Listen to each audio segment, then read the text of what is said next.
Welcome to our clarity and focus session for today. I'm going to be talking about one of my favorite topics, and that is to really understand how businesses work, but more importantly, taking that understanding and applying that to actually generating clients. One of the things that I found this is something I've always discovered, and if you want to improve your conversions of sales, if you understand this one little point and you get this right, you can literally write your ticket when you're generating sales. The number one thing, a lot of us here are trying to build our businesses, trying to acquire our customers, trying to get leads, trying to get our prospects to have conversations, do all those sorts of things. But one of the things that we did late last year is we sent all our team, our customer service team, to go and interview about 120 clients that we were working with. And so what we did was we asked them to do a 1.5 hour, 90-minute interview with every client. And this is in the physical therapy space. So they went out, they engaged, they visited the practices, they went and saw our clients. And then from there, we recorded every interview. And then we started listening to every single interview. One of the questions we asked people is that, there are many people that you could have chosen to do your marketing. There are tons of Facebook advertisers who would have approached you. There would have been Adwords people, SEO people, a whole bunch of people would have been engaging you for work, for your services. And we asked questions. So, and some of those people were probably really good at what they did. But my question is, why didn't you hire them? Why didn't you bring them on board? And why did you choose to hire us to do your marketing? And the answer was the same every single time we asked that question. And the answer was, we didn't feel that they understood our business. Most of the people we spoke to did not have a clue of the business we were in, what we did in our business. It was more about what they could do, how they could get leads and all that sort of stuff, or how they could get patients. But it really took no time to understand us. So the reason why I share this with you is because today I'm going to talk about how you can understand how businesses work very quickly from the point of view of how you can actually make an impact on revenue. And what I'm going to share with you, or what I'm going to walk you through today, is completely relevant to your business as well.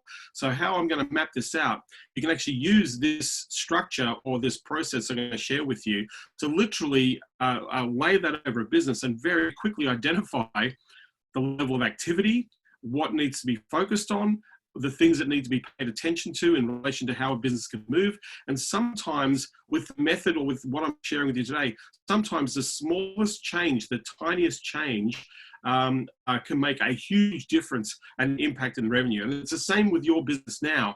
The smallest change in one of these areas that I will share with you today can have a significant impact on the revenue that you have in your business today. So this is an interactive session. I will answer questions through this presentation, and also answer questions after this presentation. But at the end of the day, I just want to make sure that if you've got your keyboard handy, just type 1 if you can see or hear me. Just type 1 if you can see or hear me on your keyboard and stick it in the chat. Just type 1 if you can see or hear me. That's awesome. I've got to make sure we're going to get through with a few 111s. Appreciate that. All right, so let's get rocking and rolling on talking about how we maximize our opportunity in understanding how businesses work, but more importantly, how we can use that to actually leverage client opportunities. So let's do this. So going to open our PowerPoint slide. We've got it all happening here. All right, so 3 ways to grow your business. Clarity and focus session for today. And what we're going to do is we're going to get into exactly how we grow businesses. Number one way to grow a business is we need to generate more clients. We need more clients for our business. We need to be constantly acquiring, constantly bringing in. This is a never-ending saga for any business on the planet, right? So number one, what do we do, or how are we actually acquiring, or how is the business that you're serving acquiring customers right now? What are they doing to generate clients, right? So this is the lifeblood of the business. The second area is, how do we increase the average dollar sale? How do we increase the average revenue per customer in the business? So what are the things, and I'm going to go through a whole bunch of stuff here of how you can do this, but just to give you perspective. So number one, we've obviously got to generate clients consistently. Number two, we've got to increase the average dollar spend per client. If we can do that in our business, then we're going to leverage revenue or income opportunities, increase our profitability, and more importantly, we have some sustainability and future growth with leverage, because without the income, without the revenue and the cash flow, we're not in business, right? And the third thing is get clients to buy more often. How do we get clients to either buy more invest in more of the services or the products that we sell, or even introduce us to new clients? How do we keep them ongoing for as long as possible? Now, in the agency world, one of our models is a recurring revenue model where we can actually charge people month by month for the service we provide. A lot of you don't realize that in the recurring revenue model, you're actually a bank. You're being a finance company for your clients without charging any interest. So when you're selling your services, so for example, if you sell Facebook ads for 3 months and you say, right, our 3-month package is $3,000 a month, that's $9,000, right? Now you can either pay monthly, $3,000 a month, or you can pay up front, right? If they pay monthly, you're crediting the client that cash. So you're allowing them to pay, or they owe you, they're indebted to you for the credit you provide. So you become a finance company by allowing your customers to pay month to month for your services. So how do we get clients to buy more often for our product services? Those 3 things, right?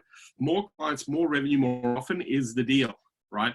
Every business on the planet. So I'm going to give you a story, because oftentimes people will say to you, I've had people say to me this. I said, I've had an accounting.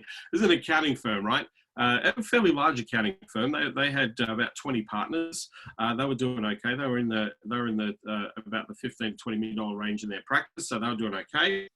The funny thing was, they said to me, John, look, you don't understand. Our accounting practice is very different from every other accounting practice. We're very, very different. We work very differently. We deliver very differently, but we are a very different accounting firm. And I thought, okay, that's really interesting. So let me ask you a question. For this very different accounting firm do you need to acquire more clients for your accounting firm? Do you need to bring more clients on board, build the revenue per client, look at your billings, maximize your profitability and earnings per client in your billings? Do you need to bring more clients into your practice? And he said, yes, of course we do. We need to bring more clients to practice. Great. So this unique practice that you have, right? Do you have to maximize and leverage the average amount of time and billings and project work that you do for a client? Do you actually need to look at your pricing structures, make sure your profitability is maintained, make sure your margins are correct so that you are covering all your costs and having a healthy gross profit margin for the advisory and service you provide to your client? Do you need to make sure you maximize every dollar per client? He says, yeah, absolutely. That's what we have to do. It's a function of our business. Great. And I said, great. So you need those clients. Do you need those clients to come to you once for one service? Or do you need those clients to take advantage of multiple services you provide? And do you need those clients to keep coming back every year, year on year on year? And his answer was, well, of course, that's how we grow our practice. Our clients, once we get a client, the average client will stay with us for, between 5 and 10 years. Great. So your practice is just like every other practice in the world. It requires more clients, more revenue per client, and they need those clients to come back again and again and again.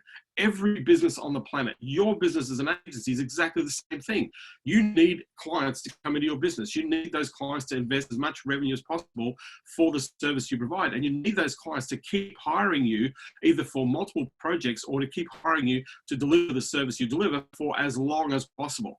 That is how you grow your business. This is the silos that you look at. Now, in between these silos, there's things like margins and conversions, right? Those are elements to improve those numbers. I'm going to share with you. I'm going to demonstrate some numbers to you shortly. So understand that every business needs more client. Every business needs more revenue. Every business needs to make sure that happens more often in terms of frequency in the business. So let's break down how we do this in business. So let's look at how to bring in more clients. So some of the things we can do, right? So we can generate referrals. I want to talk about referrals for just a moment.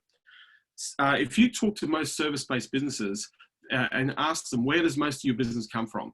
They'll tell you they'll get business from word of mouth. We get a lot of word of mouth and we get lots of referrals. In fact, service-based business would probably get at the low end about 30%, but at the high end up to 50 to 80% of the business comes in through referral, right? Which is a huge portion of business. My next question to most businesses when they say I get my business from referrals is, so great. So so you get 50% of your business from referrals. So do you have a referral incentive program running right now? Do you ask your current clients to refer more clients to you every single month? Do you have a system to acknowledge the referrals that you're getting from people who support or advocate for your business? And they go, no. So you've got so 50% of your business is coming from referrals, right? and yet you have no system or strategy in place to generate referrals consistently in business. So essentially what you're saying, that half your business is in the lap of the gods. If your clients forget to refer you, or they decide to refer to somebody else instead of bringing it to you, you've got no control over your business. You've got none whatsoever. You've got no control over the acquisition of your business. This is a very dangerous position a lot of businesses find themselves in, right? Because if you look at the, let's say the construction industry, architectural industry, a lot of those relationships, a lot of those projects, a lot of those things that they get are based on the brands that they build and how they are known in their marketplace.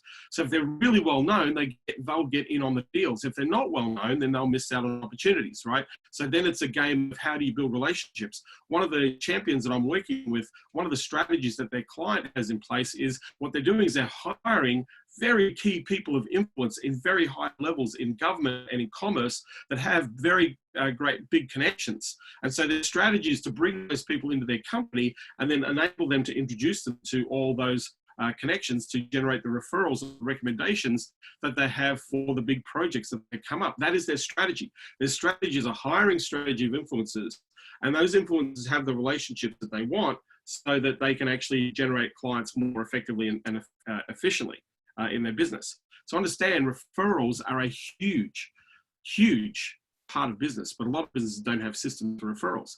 You should be asking for referrals. First thing I say to everybody that I work with is, and we get this all the time, is build a familiar list of all your friends, family, associates, colleagues, and connections, and let them know what you're working on. Let them know how you help people, what you do, how it benefits people. And if they know anybody that can benefit from your idea, can they introduce them? And I'll guarantee you, in fact, I would say 70% of the champions that I've worked with have generated their first few clients exactly that way.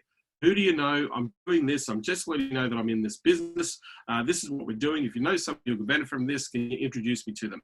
And 70% will get their first client in a week just by doing that strategy. You can do that strategy right now if you haven't done it already, or if you haven't done it for a while, go back to your familiar list and say, hey, this is what I'm working on right now in the middle of all this crisis that's going on that's making a difference. Do you know anybody that needs to hear this positive message, right? Or can take advantage of what we're doing here?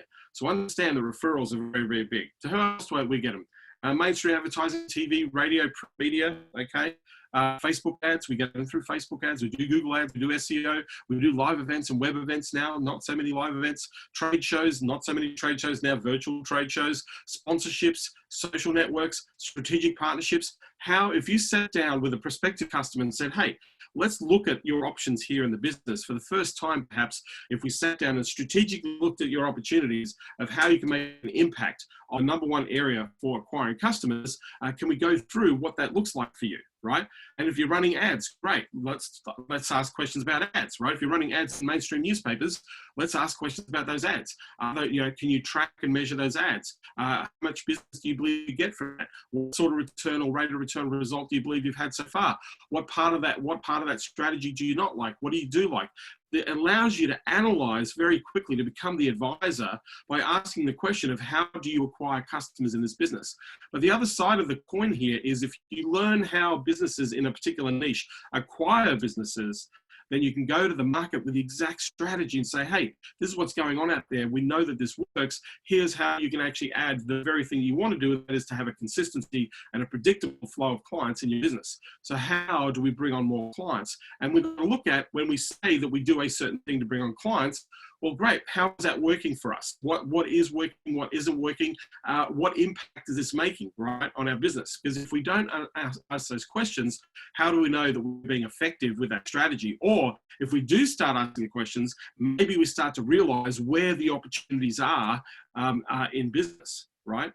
So for you, for me, or for you, if you were to just type in the chat right now, what is the number one way that you acquire clients? Just type in the chat for me. What's the number one way that you acquire customers right now? What's the number one way? Just type in the chat if you can hear me. What's the number one way that you acquire customers? So Shamil says, I get referrals. That's awesome. Yeah. Fantastic. Who else? What's the number one way? Email, phone calls. Yeah. Email and jumping on the phone is the number one way. Yeah. Who else? Outbound calling. Yes. Michael, absolutely. Who else? What other strategies? What are you doing right now to generate customers consistently in business? Commission salespeople. Awesome, Bernard. Absolutely, leveraging through other people. Now roundtables. Mark's doing the focus roundtables, which is awesome, which I've been teaching here in some of the previous sessions. He's starting to see the opportunities in that. Absolutely. What else? What else are you doing to acquire customers in your business? How do you get customers coming to you right now, or how do you engage customers right now to generate sales? Because that's the primary function, the number one function. Strategic partnerships, yeah. Okay, so we had a few people. We've got email, phone calls, outbound calling, commission salespeople, round tables, referrals. Okay, we've got a few different strategies. Interesting. The strategies that have been applied here are not too different from the strategies that we're talking about here. And by the way, there's about 100 other strategies on how businesses acquire customers. In fact, there's a few hundred ways, if we really went deep into it, that we acquire customers. But these are the most common ways that people do that, right? So we know now, if we understand how we can acquire customers, and we're asking this question, the next question we're going to ask is, how do we increase the average dollar sale? And a lot of business, when I sit down and talk to about this, they really struggle with the answer, because they're not thinking through how they actually generate more revenue per customer. And a lot of them, and a lot of people in the agency world, you don't charge enough. And if you're not charging enough, that means your margins are small. And if your margins are small, then you're not making a profit, you're not making money, right? At the end of every, right now, because of software, we can get a daily update on our profit and loss. You know, if I wanted to, I could just go straight into my account, my Xero account, hit the P&L button, and immediately give me a statement of exactly what my cash flow position is, what my profit position is, what my expenses, everything. It'll tell me instantly what's going on. Right. And so if I can look at that and I'm sitting there going, great, I'm making X amount of dollars, but my profit margins are small, then I've got to look at where am I spending my money? Or I've also got to look at making sure that what is the margin, what is the cost of delivery of my service per client? Now I know I'm getting a little advanced, a little technical here, but at the end of the day, if you don't know what your gross profit margin is, I'd highly recommend that you sit down with your accountant, pay them for 1 hour of their time and say, Mr. Accountant, can you teach me how to read a profit and loss statement for my business? Teach me how to read this statement, right? Because you will learn more about what's going on in your business for real rather than guessing, because the money that's sitting in your bank account right now isn't all your money, right? Some of that money's got to go to suppliers. Some of that money's got to go to the IRS or to the ATO, wherever you are in the world, to pay taxes. Some of that money's got to go to pay salaries, the team. All that money sitting in your bank account right now, in your business bank account, is not all your money. The money that is in there is not a reflection of how much money you're making, right? So understand that you need to increase or look at ways of increasing average dollar sale. So here we go. How do we do that? We need to look at ways of increasing our prices. One of the questions I ask people, and I ask this a lot, I ask the question, when was the last time that you actually had a price increase on your products? And some people will say things, we haven't had a price increase in 3 years. Haven't increased their price in 3 years yet. Inflation, cost of goods, cost of time, all of that is increased. And so if we hadn't had a price increase in 3 years, then we're actually minimizing our profitability. Now, here's a classic example. So I'm going to go back in the day a little bit, right? So if I went back to 1990, I sat down with an accountant and I asked my accountant, what is your average hourly rate? And he said to me, $120 an hour. Right? That's what he said. That was back in 1990. So that was a fair while ago. That's 30 years ago, right? So 1990, my accountant said $120. Now, recently, I was talking to an accountant and I asked him, hey, what's your rough hourly rate? And he said to me, $120. So in 30 years, on average, in the aggregate, the accounting world has not increased their prices. Now that hasn't happened across the board. In a lot of cases, they have increased their prices. But I can do my tax return cheaper today than I did back in 1990. Right? I can get my personal income tax return done cheaper today than I did back in 1990. So the industry has not, in a lot of ways, added value or increased their pricing structures. So price testing, one of the things that we did with our agency was we were price testing every 90 days. So every 90 days, we'd increase the price. We generally increase the price between 6 and 15%. About 6 and 15% was how we actually increased our margins every 90 days. So over the course of the year, we were able to increase our prices by more than 40%. Without actually increasing the cost of our service. So we increased our prices by more than 40% without increasing, in fact, more than that. I think we went up about 50%. About 50% in a year, right? by doing incremental price increases over that course of that year. And so we were charging 50% more at the end of the year than we were at the beginning of the year. And we didn't increase the physical cost of delivery. So we delivered the same service, but for more money, right? And so that's the other thing, is you want to price test your services. Increasing your prices isn't a strategy, it's a must, right? You need to make sure you can look at ways of increasing the margins of profit that you can generate from your clients. Super, super important. Package our services, create value bundles. How do you get people to spend more? Create value bundles, right? Think about how SaaS works. What they do is they've got the basic plan, then they've got the value plan, and then they've got the super plan, and then most people will pick the value plan because they bundle more value in the second plan, so it increases the average spend, right? How do you, like when you go to the market and you offer your services, if you only offer one price or one offer, they will just say yes or no. If you offer two or three options, what they can do is go, great, this is a basic package. This is a package that all our clients generally start with. This is the one, this is the best one right here, the one in the middle. And then this is a super pack where some clients really want to put things on steroids and go crazy. So of these three packages, based on where you're at right now, Mr. Prospect or Ms. Prospect, which of these suits you best? And they're going to go the one in the middle that everybody buys. So all of a sudden you've actually upsold them to a value package or a bundle package and made more revenue per customer, right? So packaging your services is another way to increase revenue. Reselling your clients, right? Most people don't understand that you want to make sure that people are clear about all the services you offer. If you offer 3 or 4 things that are complementary to each other, then you want to make sure every client buys at least 2 to 4 of those things, not just one thing, right? One way to increase the wallet share of a customer is to get them to invest more in your products and services. That way they become sticky, they become more loyal because they're putting more money into your services. So reselling is really important. Upselling, right? I just showed you, give people the option to buy more and provide the value proposition and they will buy more, right? Upsell a client. One of the best strategies in e-commerce, a friend of mine, Ezra Firestone, who runs smartmarketer.com, has been using the strategy for years, and it works brilliantly because what he started doing was he has an e-commerce site called Boom City Jenkins, which is a cosmetics company. He would offer one product, so they can go to the e-commerce store, they like the product, they buy the one product. But then immediately before they leave the shopping cart, they'll say, hey, if you want to, you can get 6 of these products, same product, at this value proposition. Now, 20% of the people that buy one will buy 6. They'll choose the 6th option, right? And then before they leave the cart again, they go down, sell, and they offer a complementary product that they can buy. So, hey, because you've been really great about buying the 6-pack, we've got this product over here, which kind of suits this product over here. If you buy one of these, we'll give these to you at a great discount over here. So they go, instead of buying one, they go to 6. If they buy 6, they are rewarded for buying another item, a 7th item, right, in the thing. So by upselling them, going through the process, they actually improve. Like from a revenue point of view, that adds about 47% extra cash revenue every time they take people through that cycle. 47% extra money over and above what they normally do from the same purchase, right? When they get a person to go through. So how do we apply that in the agency world, right? We can upsell by bundling our services, right? Hey, we can do the website. Once we do the website, we can do the SEO. Once we have the SEO, we really need, once we launch a website, we've got to do some AdWords. So we've got the website, SEO, and AdWords, right? And so we can bundle that in together, right?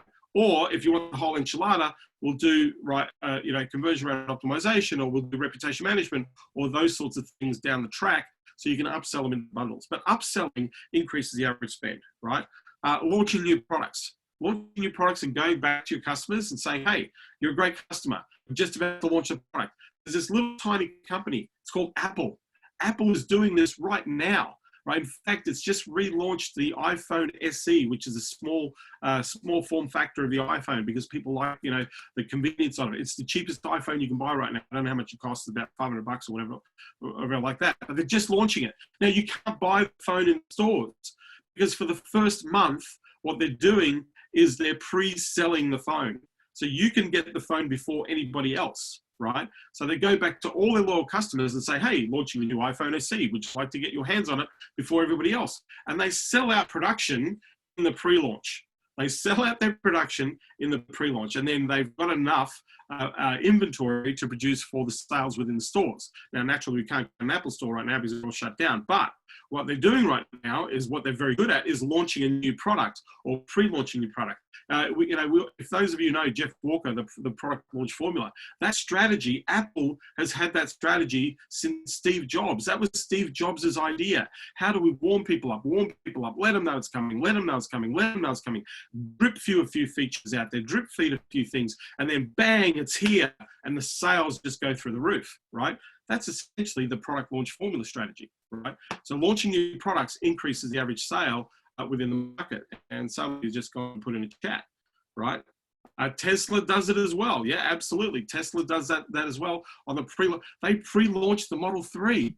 They got, I don't know how many sales they made, but they got hundreds of thousands of people to put a deposit on a car that wasn't even going to come for like 6 to 12 months, and they've still got back orders to fulfill. So pre-selling your cars, right? That sort of thing. So launching new product is another way to make an impact.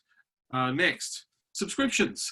Getting people to buy in on a regular basis for something, to subscribe, keeps that customer chimed into your business, keeps that customer with your services, right? So if like membership subscriptions, product buying subscriptions, like product releases, time releases where they buy into things. These are old school strategies that are done very successfully online right now, right? But subscription is a way to increase average sale, and the retainer and implementation. So, hey, here, pay us a retainer for advisory. And by the way, you can pay us for implementation as well. So this dramatically improves revenue. Let me be your trusted advisor so we can help you through this. And then what we'll do is we can help you with the implementation of this as well. So not only do we advise, but we implement, right? So we're getting paid on 2 levels. So these are the ways that how companies can increase the average dollar spend. So number 3, increasing the frequency of transaction.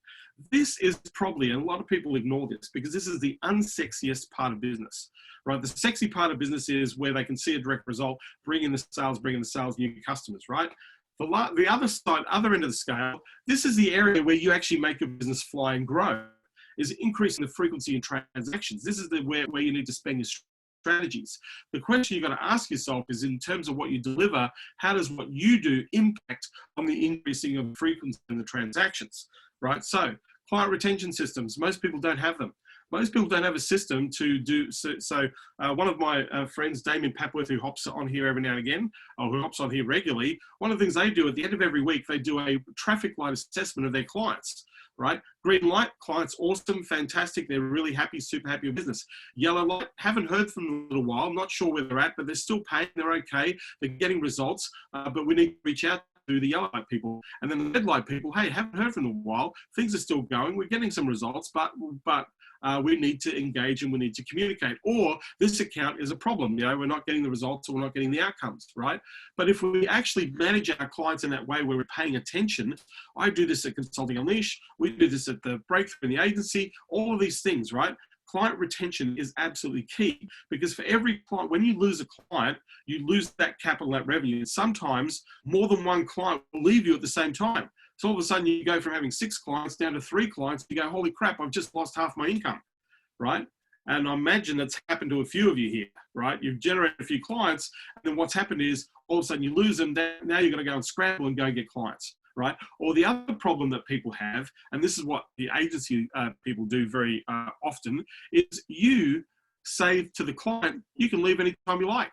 And they do, right? You say to the client, hey, let's trial this for 1 month. And at the end of the month, the client goes, great, I'm not sure what sort of result we got. We might have, I don't know, I'm leaving, right? Or you say something else that's really stupid. Hey, let's do this for 3 months. And at the end of the 3 months, we'll wait and see, or we'll see, right? And guarantee you that within 3 months' time, you'll lose that client, because they'll sit there and say, hey, well, you know, we tried for 3 months, didn't get the results we were looking for, we're out. You told them to leave at 3 months. Right? So you what you want to do is change the language to things like, you have a marketing program, you have a business development program. This is a 12-month program. Your investment in this program is $30,000, $40,000, $50,000, $100,000. We are going to fund that for you. You can pay it up front if you want to, but you're actually buying into a 12-month program, not a 2-month, 1 month, 3-month program. If you want to dramatically increase your revenue or agencies, you want to sell a business development program, and a business development program doesn't stop after 12 months. It keeps going year on year on year. Retention is absolutely key, because what happens is, this is what happens with retention. Let's say you retain a client, right? So let's say a client stays with you for 12 months, and in that year they pay you $36,000. And let's say you got 10 of those clients. That's $360,000 that you've got guaranteed over a 12-month period, right? But here's the thing: each client you bring on board adds to that $360,000. Right, so say in month one you bring on 2 clients, and you're charging $3,000 a month per client. That's $6,000 you bring on in the first month. You keep those clients in the first month, paying in the second month. You pick up that $6,000, but you add another 2 clients. So in month 2, you're making now $12,000 a month. Right, in month 2, you're making 12 grand, and so now month 3, you pick up another 2 clients. So you keep those 4 clients paying. Right, and then you're picking up 12, plus you pick up another 18,000. You pick up another 6, you get 18 grand. So by the 3rd month, your business is making about $280,000 in recurring revenue, right? Over the first, sorry, that's less than 18 grand. Sorry, you're making about $216,000 worth of revenue in the first 3 months, if you keep those clients for 12 months. So month 4 comes along, right? You add another 6, you're now at $24,000 per month in recurring revenue. Now, if you keep all those clients on for 4 months, when you bring a new client, those next 2, so now you're at 4, you're at 2, 4, 6, 8. When you get to 10 clients, you're making $360,000 in annualized revenue, and you've done that in the space of 5 months. In 5 months, you've generated more than $250,000 worth of revenue. You're a third of the way to $1 million in 5 months. If you just play that game, 2 by 2 by 2 by 2, stay, retain, right? That's how you create leverage and scale in what you do. So build community with your clients. A lot of people starting to do this, right? But it's really important. Seth Godin talked about this 20 years ago in a famous book that I highly recommend everybody get their hands on. It's called Tribe, Tribe, by Seth Godin, Seathgodin. One of the modern fathers of marketing, right? I would highly recommend that you grab that book, because he was right? It's never been any different. Companies build brands and build tribes are the ones that keep generating sales forevermore, right? So think about this. You want to build a community of clients. This is something that we do at Unleashed. This is something we do in our agency. We have a brains trust of physical therapists working together, all competitors, right? In a tribe, in a community, supporting, encouraging, sharing, right? Very powerful way to keep people as clients, because people don't want to leave the tribe, right? So next, reward programs, VIP plans. These are really, if you've got a great loyal customer, then look at ways of rewarding. Now, you don't have to reward them financially. You could reward them with value, right?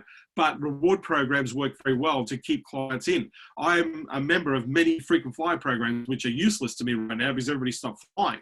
But when they weren't useless, I saved thousands and thousands of dollars on air travel and accommodation, and because I use those rewards codes, it kept me coming back to the same airline, to the same hotel group, right? Because I was getting more points and more revenue and more opportunities and bonuses for using those rewards programs.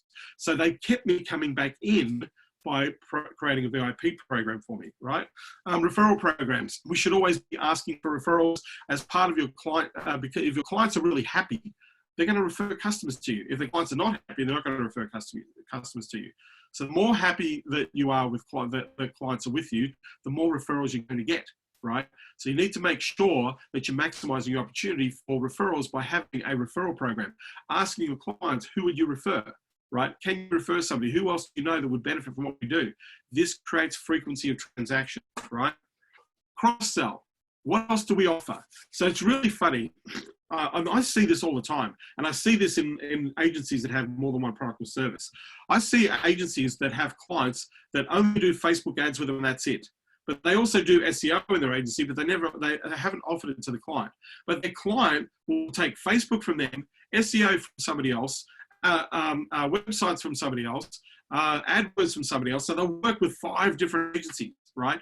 Now, that's not to say that you shouldn't be good at your core service in business, but you must, if you have value adds that you can upsell people to or cross-sell people to, you need to educate your market. The last thing you want a client to say to you is, I didn't know that you did that. The last thing you want a customer to ever say to you is, I didn't know that you did that, because that means they could have bought that from you. Even though you probably sit there and have told them a million times that this is what you do, unless you offer that service to your clients, they can't buy it. And you have to offer it to them regularly, right? Regularly, right? Maintenance programs always work really well, right? Software do this brilliantly. SaaS do this brilliantly, right? Because we're constantly updating software. We're making sure that integrations are correct. So we charge you a monthly fee for that service. In our world, it works really well in a recurring revenue scenario, but you can put people on maintenance contracts, right? These sorts of things increase the frequency of a service.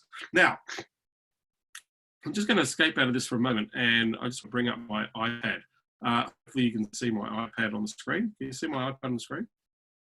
Just type 1 if you can see my iPad on the screen. We've got a few people chit-chatting here.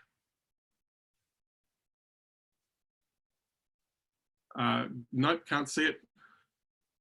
Let me just try this again. Time player file, new recording. Okay. You should be able to see my iPad. Can you see my iPad? You see my slide deck.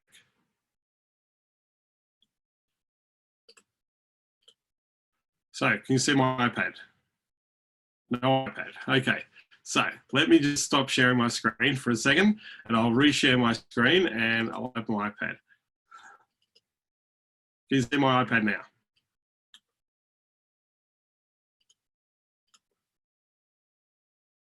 Awesome. Okay, so what I want to do is I just want to share something with you. Okay, so if you think about this, we're talking about if we were looking at this, we're talking about 3 areas of our business, right? We've got more clients, we've got the average dollar sale, and then we've got frequency. Right? So here we're doing things like advertising, we've got referrals, we've got Facebook, we've got mainstream, we've got social. So we're doing all these things, right, to get clients into our business, right? So over here, average sales. So we upsell, we package our services, we increase our prices, we do all these sorts of things, right? To get this happening, right? And over here, we've got a retention strategy. We have here we have VIP. Here we have we've got tribe let's say we've got the tribe. So we're doing all these things, right? In these 3 areas or 3 silos of our business. What I want to do is I want to show you what happens when you use this from a numbers point of view. This is something you can demonstrate to clients. Really, really cool to see. So, for example, let's say a number of clients. Let's say this business had 200 customers, right? And then they average sale. Let's say they were a physical therapist sold a plan of care for $2,000, right? So $2,000 plan of care, right? And so then, let's say the customers only bought once a year, right? Frequency once a year, right? So we've got 200 clients, $2,000 per client, right? And they buy once a year. This means that this business is generating $200,000 worth of revenue, right? $200,000 worth of revenue, right? Now, my question is, can this business, if we looked at perhaps advertising, maybe they do some direct sales. My question is, sales. My question is, can we increase the number of clients from 200 by 10%? Only 10%. So from 200 to 220 customers, right? So do you think with focused effort that we can add another 10% of the number of clients to this business, right? 10%. Who would agree we could do that? Knowing what we know, could we add another 10% to the clients in the course of the year? Just type 1 if you agree. Type 1 if you agree. Could we do it? We could do it. Okay, a lot of people saying yes. That's awesome. All right. So we can add 10% more clients. That's 220, right? Okay. So now, if we were to increase our pricing structure, increase the prices, right? Perhaps upsold or packaged our services, could we get our average sale to 2,200? Could we increase the price of the sale by 10%? Right? Remember, we could just put the price up by 10%, right? That's fine. But could we bundle? Could we package? Could we increase the average spend of the client by 10%, right? The answer is going to be yes. We can do that very easily, because if you focus on that, then you can actually build that pricing structure and get that pricing going, right? Now, the next question is, can we get a patient to come back in again in the year, or to refer another patient to us to take advantage of the care? 1 in 10. So think about this. Most businesses, 30 to 50% of their business, referrals, right? All I'm asking for, a 10% conversion into either another purchase or another sale, right? We could all do that. That's really doable. It's only 10%, right? So we go from 1.11 to 1.1, right? We go 1 to 1.1. So if we were to, think about what happens, right? All we've done is we've done a 10% increase, right? 10% increase, right? 10%, 10%, 10%, right? That's what we've done in this business, right? Oops.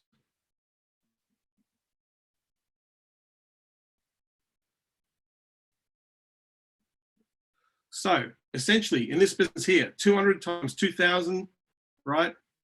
$200,000, right? So now if we did the numbers, let's just clear these numbers up. My brain's not working. 220 by 2,200 by 1.1 is 532,000.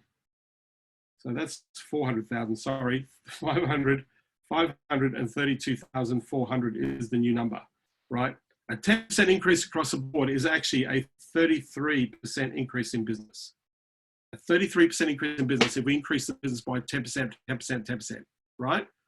So we go from a $400,000 revenue to a $532,000. We pick up another $132,000 in sales, right?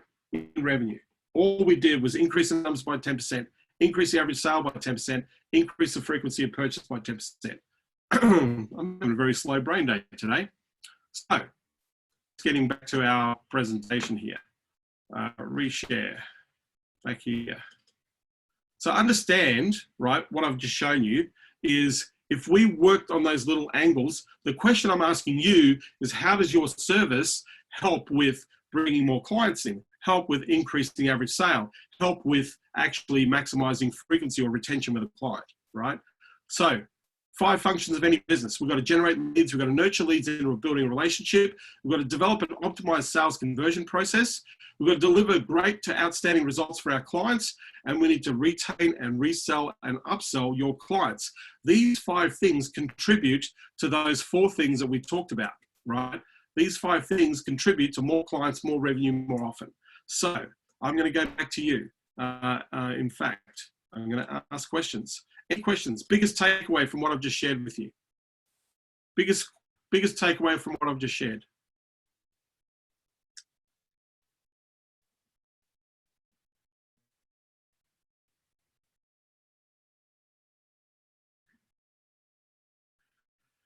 The hidden money that I just uncovered, yeah. Sell as a program instead of a one-off, absolutely.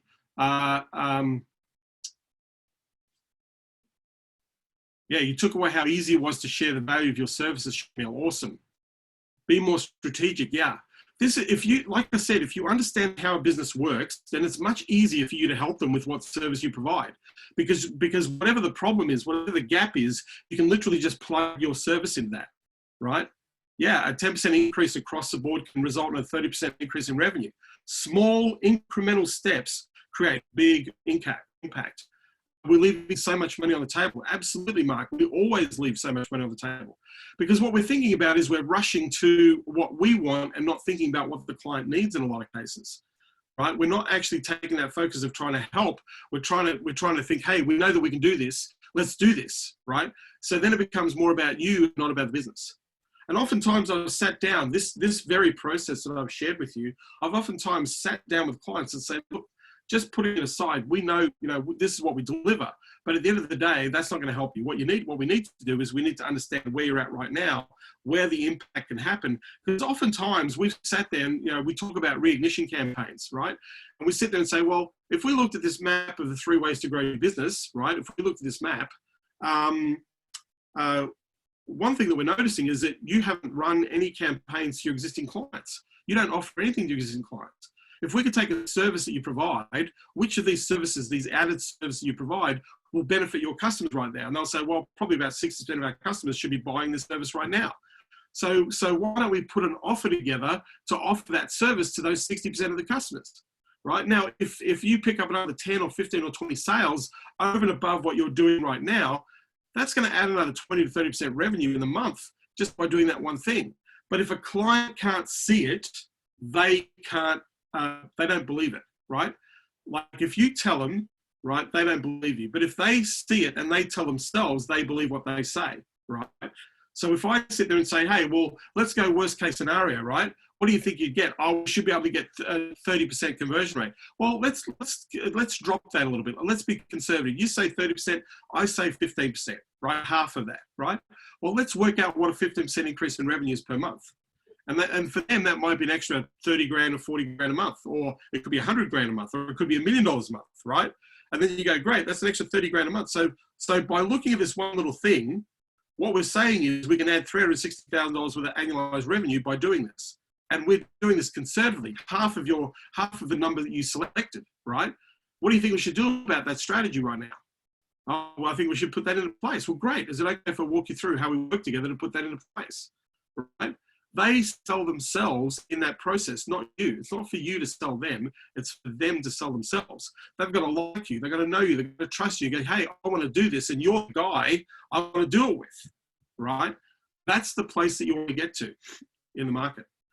That's the place you want to get to in the market is you're the guy I want to do. You've brought this idea to me. You've brought this plan to me. I think this is awesome. I can see how this can work. I want to do this, right? Because I'm not doing this right now. Plan B, what's plan B? No plan. Yeah, this is a discussion that you can have in discovery. Absolutely. This is a very strategic discussion that you can have in discovery. Absolutely. Right now, this is a very important discussion for a lot of businesses because they don't realize a lot of businesses have never analyzed where they get their customers from. This is a very important discussion you can have with every client right now. So any questions, anything that I can answer, I'm happy to answer your questions. I'm here to help you. If you've got a question, you'd like a strategy, if you want me to unmute you, I'll mute you. Let's do this. I'm offering a 30-day action advice session, which consists of a weekly group Q&A per call, no implementation, just actionable advice. How can I create 2 to 3 packages with the right value? I can come on live and give you more context. So just before I do that, Mark, I'd just answer your question. So if you're doing a 30-day action advice sessions and you're offering this to a group, depending on who the group is, you've got to be super clear about what outcomes that you're aiming for is for people to be part of this, right? So, mate, for this, you can charge $2,000 a month, $4,000 a month per client if you want to charge. You can make it $1,000 a month. You can make it $500 a month. There's a whole bunch of range prices you can charge for this. Like for a month, you could probably say, hey, for $2 grand, let's get together as a group. You get 10 clients, that's $10,000.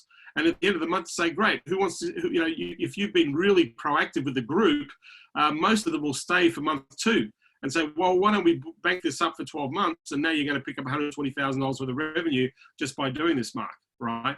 So the question here, Mark, it's not the question of the tactic or the offer. The question here is this something that they desperately want to buy into? Is this something that they want to buy? Is this something that they go, you know what, I'm going to be part of this. I'm in. I don't care what it is. I'll spend the money, right? That's the place or the space that you want to get to. A 30 days of action, that's every day. Nobody's going to get on every day. right? I know you're getting on every day with the things that I'm doing here, Mark, but there's no way that everybody's going to get on there every day. I just bought into a friend of mine, uncle, I call him Uncle Frank Kern. I bought his sales every day program. He's doing every day. I think I only made it to 3 sessions. We're already halfway through the I think we're at session 15, right? So I haven't made it. Now, I didn't put a lot of money into it. It wasn't very expensive, but it could be, right? He could generate a lot more cash out of me. In fact, he has generated a lot more cash out of me in the past. But understand that you've got to think about, are people going to commit to daily things? You know, are they going to commit to them if they pay for them, right? Maybe the framework is in a 30-day period, our objective is to achieve a certain impact in a certain area of our business as a group and a collective, and we're just going to move each other forward. And you can charge anywhere between, you could probably charge $2,000 a month for that, Mark, if you wanted to, $2,000 a month per client. Because you're talking about jumping on once a week for a Q&A call for a couple of hours, and then you're going to update them every day. Maybe open up a Slack channel where they can communicate with each other. You're going to post some things that they have to be aware of to keep them actively engaged. Those are the sorts of things you want to do. So if that answers your question, Mark, that might be the way to go. With community tribe, do clients know each other? Yes, they do. Absolutely, Chris. They know each other really well. In fact, most of these people in our tribe are direct competitors. Some people, some cities that we're in, we've got 30 locations in one city. All 30 of them are in the same city. They're sitting there together in a tribe looking at each other. And they're contributing, they're helping, they're sharing. They know that there's plenty of business for everyone. So to answer your question, Chris, yes, absolutely. You have everybody. Yes, you can create it like a forum.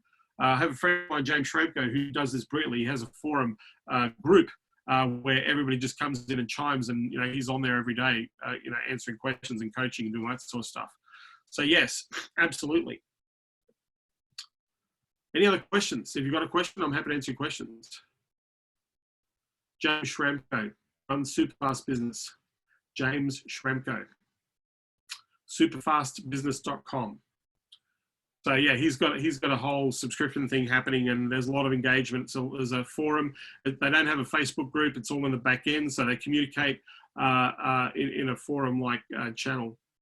So that's how to do that. So any questions about using this as a strategy? Any questions about, if you need questions on a strategy, let me answer your questions. I'm here. It is my Sunday morning in the world. If Mark, I'm going to pass on that for a moment. I'm just going to pass on that. I just want to give somebody else an opportunity, Mark. Nice to hear some new faces, new voices, I should say.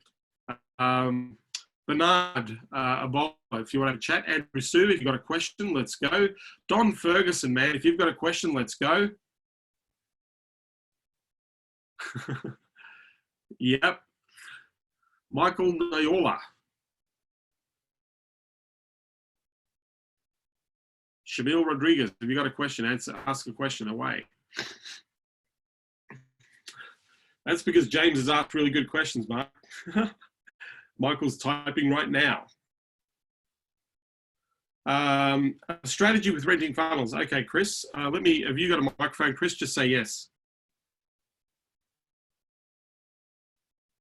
So Bernard's asking a good question. How do I position increasing prices during COVID? Well, that would be all about packages. So one of the things that we're doing is we're repackaging services and putting price points on those services, and we make sure that we maintain our margins, right? So in the time, yes, are you going to make some adjustments, Bernard, in COVID? Absolutely, you are. There's two philosophies in the middle of a crisis, right? You're either going to do more for the same, or you're going to do the same for less, right? So the only way that you're going to look at price options is to bring a new offer into the marketplace. One of the things that our champions are doing right now is they're putting some clients, they put on a maintenance package, but they get them to buy another service that is supportive of a strategy that will help them in this time of COVID. So they increase their spend by buying the extra service. So to add to your question of pricing is contextual. By the way, Bernard, right now, luxury goods off the charts, selling like crazy. Peloton bike, I can go and buy an exercise bike for like $500, right? But Peloton, who sells their bike for $3,500, $4,500, they're selling off the shelf like crazy. A premium price product is going off the charts, and cheaper product is also selling, but luxury is selling more. So how do you increase your prices? Create a premium offer or a premium service that might be relevant and offer that to the market. That's one way to increase your prices, Bernard. The strategy with renting funnels. So another way to do this, Chris, how do we rent funnels? So I'm a big believer in renting funnels. So here's why. I'll explain that. In fact, I should do a whole training on this. But here's the thing. This is what people do, right? So Facebook advertisers, Adwords advertisers, what you should be doing is you should be using a management account, not a client account. The client should not have access to their ad account. They should have access to a dashboard, but so they should never have access to their ad account because they're just going to screw it up, right? If they start changing things or moving things around, they're going to screw your campaign, going to screw your strategy, right? So you don't ever want to have your client in your ad account. So you manage the account, right? Number one. Number two, you build the funnel, right? So you've got a system and a process. And let's say, for example, I work with HVAC, right? The air conditioning niche, right? So if I've got let's say I've got a landing page, and then I've got a back-end email follow-up and a text message book to appointment system, right? So Facebook ads to a landing page, and then back-end follow-up, lead management to a system. That is a system. That is a system, right? So that's the thing. So I can go to my client and say, well, to use my system, I will charge you X amount of dollars per month to use my system. And if you stop paying, then that system goes away. All the leads that we've generated, all the management leads that we've generated, we have in the database. We're just going to give you the CSV file, but you don't have access to the landing pages. You don't have any of the ads. You don't have any of the back-end automation systems. All of that is gone, right? Because you're renting it from us. We've built it. Now, if you want to buy it, you can buy it for $100,000 or $200,000. I'll give you the system, right? Right. So, for example, if I look at Breakthrough, we've spent $2 million on software. We own our own version of ClickFunnels. We have our own version of Keep Infusionsoft. We have our own version of text messaging apps and systems in the back end. We've built all that software proprietary, but we charge our clients, depending on what service they take, anywhere between $4,000 and $10,000 plus per month. And if they buy another funnel, they pay again per funnel. They don't get all the funnels, you just get one funnel. Right? You get two funnels, you pay twice the price, right?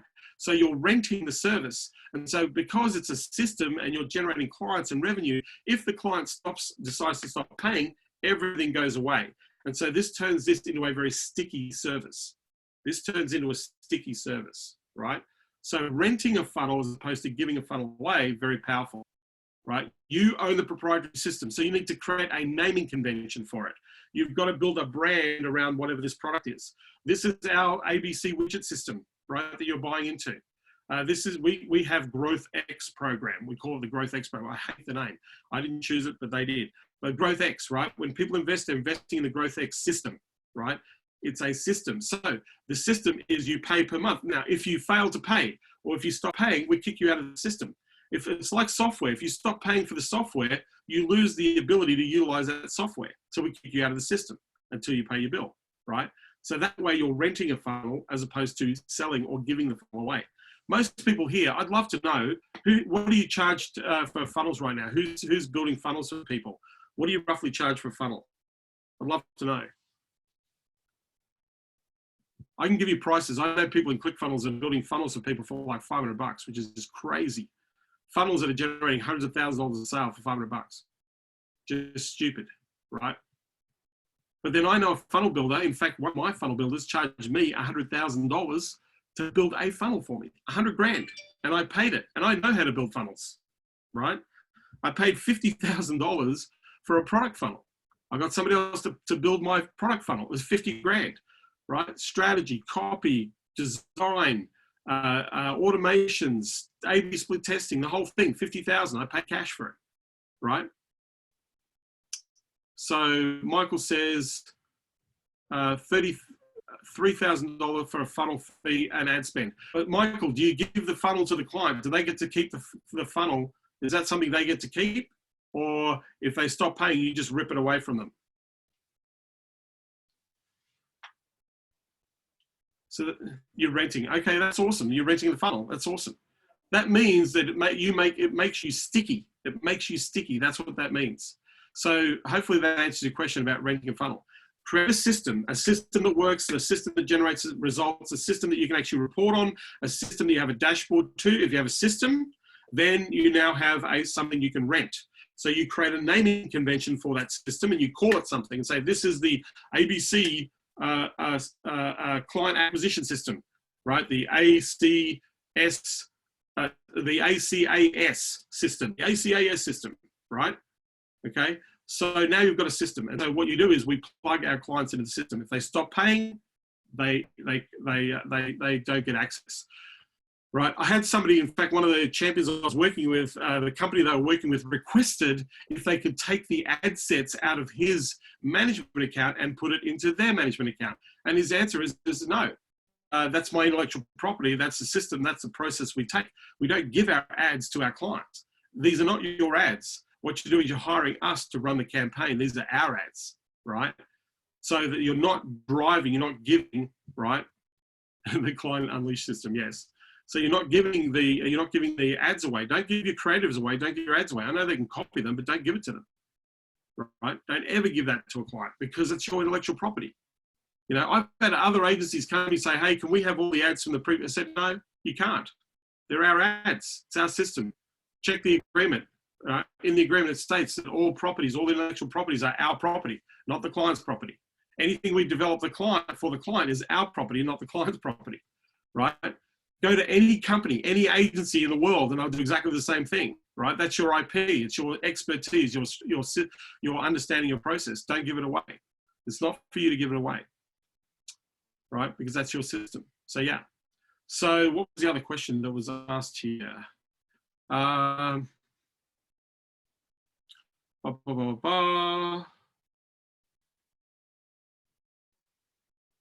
Yeah, if you have a client insist they can't have access to the Facebook manager because that's your system. They can have access to their own Facebook manager, but not yours because you've got all your clients in there, right? So no, you can't. That's not how it works. The low-end client will try to be cheap sometimes. Yes, they will, Michael, but I choose not to work with shitty clients. We have a no shitty client policy. We have a no arsehole policy. In Consulting Unleashed, I have a no arsehole policy. If you're an arsehole, we'll never work together, right? So I don't have arseholes. I've got really great customers and great clients. Yeah. Do I do the same thing? Yes. If it's a recognition campaign in my system, yes, I own the campaign. Yes, Mark. What are your thoughts on quarterly increases for results versus a flat monthly fee? Shamil, yes, you can offer it to people. Absolutely. You can offer, if you put that in an agreement and a client agrees to that, then my answer is yes, because that means you're increasing your incremental revenues. We used to put, well, we still do, we have performance-based incentives. In fact, one of my champions right now is doing a really brilliant job where what they do is they charge a monthly fee, but then they take 10% of all gross sales as part of the deal, right? But if they reach a certain milestone, that 10% goes to 12.5%. If they reach the next milestone, the 12.5% goes to 15%. And so it's the goal of my champion to get the best possible results possible, because he's looking at that 15% prize of making sure that he gets paid the highest commission for the service that they deliver. So to answer your question, Shamil, yeah, you can do monthly, you can have quarterly or flat monthly maintenance fee, and then look at a quarterly increase down the track based on results. Offering web design, SEO, and AdWords services, yes. I would, again, always lead with one. Of those three services, Shamil, which are you best at? Are you best at SEO? Are you best at AdWords? Or are you best at developing websites? Which of the one are you best at? Just type in the word. Which one are you best at? Websites. Okay, so use that as the core, and so when we build a site, phase 2, we need to drive traffic to it. We put in AdWords, and phase 2 plus 2.0, we put SEO in there to make sure we get the long-term strategy so we can rank the site. So what you're doing, Shamil, is right on point. What you're doing, Shamil, is right on point. Any other questions? Any other questions? Otherwise, I'm going to say thank you. I hope you got a lot out of today. Mark, I will relent, and you can ask me a question. Mark, where are you, Mark? Hey, Mark, how you doing? Yep, I'm doing good. How are you? I'm good, man. Congratulations, 5 appointments for next week. That's awesome. Well done. Yes, because I did another roundtable this Friday. Anyway, we're gonna fix it. So basically, I wanted to use it as a front end in order to back end and in order to sell them more at the end of the 30 days. So I'm just give them advice on they want to get more sales. So that's all it is. So I'm going to get between 10 and 15 of them. That's it. So I wanted to know package one could be 30 days, just get on the call. And then another package could be a group call with offering a game plan strategy or map out their sales strategy. It could be something like that. So I was just wondering what type of package I can offer. That sort of thing, Mark, I would charge a lot more for. If I was doing a game plan and unpackaged strategy for people, I wouldn't do that in a group. I would do that individually, and then I would charge them, $5,000 to $10,000 for that, because that's very valuable. That's not something I would give away. That would the people who are going to come in are going to look at that and go, well, that's you're not really charging me a lot of money. I'm not really expecting much for what you're doing. So to do strategy and game plan, that's something I would sell individually off the back of what you're doing. And I would say, and to me, to do a blueprint, the minimum that I would charge would be $5,000, and that's really only 2 hours worth of work, 2 to 3 hours worth of work. That's if you're going to do blueprint and game plan and walk it out and map and do the workflow, and then make the recommendation of how you're actually going to implement that. You should be charging $5,000 to $10,000 for that. That's what you need to be charging. All my champions that do that, all the ones that actually go through and do that process, are charging big money for that. All of them, and they're getting paid. The client's saying yes. So if you don't think like what you're thinking about, Mark, is you're actually going to make more work for yourself and make less money. You're going to work so much harder for a little bit of money. It's not worth it. You're better off working for fewer clients and charging more revenue than creating hard work for yourself to manage a large group of people, especially if you want to provide that sort of value. So yeah, if you're going to do the weekly thing where you're doing the Q&A and stuff like that, you can charge $1,000 a month for that sort of thing. That's it, because to me, at the end, there's no work. They just get on the call, they send us their questions before, and at the end, I just give them give them. That's it. But my recommendation, Mark, is go and make the offer. Go and make the offer and see what response you get, what feedback you get. Okay. Craft an offer, put the offer together, and make the offer and see. Because people are, so the reason I'm saying this, Mark, is people ask me these questions all the time. What do you think I should charge? Charge whatever you want, right? Charge $100,000. See if somebody buys it, right? But if you don't believe it's worth $100,000, they won't. If you want to charge $5,000, charge $5,000. Go and offer it, see if they buy it. If you want to, for those, all of you on this call, anybody listening to this recording, right? If you want somebody, if you want to sell something, you want to take a price point, you want to test that price point. The only way you're going to test it is to actually ask somebody to buy that price point. They can't buy it if you don't offer it. It's impossible. So if you, Mark, coming up with a price or coming up with a package, we'll come up with 3 options. Go 1, 2, 3, and look at the 3 options. Look at this, understand what value you're bringing in the 3 options. Pick one of those options, and then offer that option, right? And then see if somebody pays you money, you've got validation. If somebody doesn't pay you money, then I would ask them, why do you not think this is worth this money, right? Because if it was worth the money, they would buy it. If they didn't think that the value was there, they wouldn't buy it. So what do I need to add? What do I need to change to get you to commit to something like this? So this is the way that you improve your offer, right? Now, when you get that feedback, or if you make a sale, or if you make 1 or 2 sales, you got validation. You know that this thing is worth the money you say it is or more, right? So this might be your beta. You might say, hey, you know what? As foundation members of this program, this is the fee for being a foundation member. Now, 2 or 3 months down the track, you might double or triple or quadruple the fee, right? How much people pay, right? You understand? So that's those are the sorts of things that I would make into consideration, and think about what you're doing. And you need to think about it from the client's perspective, not your perspective. Are they going to commit to this? Are they going to hang in there once a week? Are they going to do what I tell them to do? Right? You've got to put yourself in their shoes and go, is this something that will entice them enough to be involved and be engaged? That's the question you want to ask for yourself. Okay? Okay. Because to me, the 5 appointments, that's why I'm going to test it out, because I'm going to have them on the phone. They've been to the round table that last 2 hours. I'm going to test it on the phone with them. That's that.